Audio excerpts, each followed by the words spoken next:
Tout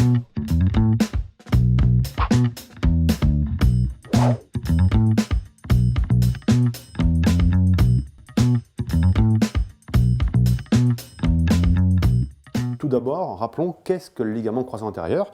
Il s'agit d'un des deux ligaments croisés qu'on trouve ici au milieu du genou et qui a pour rôle de contrôler à la fois le tiroir antéro-postérieur du tibia sous le fémur et la rotation du tibia sous le fémur. Lorsque ce ligament est rompu, ces deux mouvements sont perturbés par l'absence de tenue du ligament et entraînent dans le genou traumatisé des mouvements de cisaillement qui ne sont pas anatomiques et qui vont avoir des conséquences néfastes sur les ménisques que l'on voit ici en dessous, qui ont pour rôle d'amortir les charges lorsque le genou est en appui sur le sol.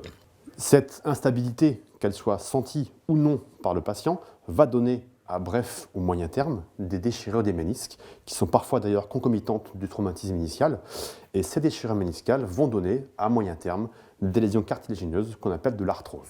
Pour cette raison, on considère désormais nécessaire de stabiliser les genoux des patients qui ont des ruptures du ligament croisé antérieur pour leur éviter, ou en tout cas pour ralentir l'évolution vers une dégradation arthrosique de leur genou.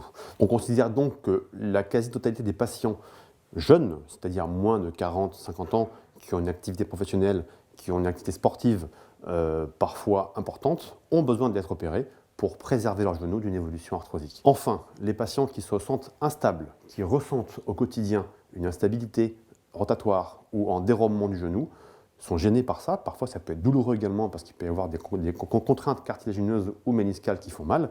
Ces patients-là, quel que soit leur âge, doivent également pouvoir bénéficier d'une stabilisation du genou pour guérir leur sensation d'instabilité.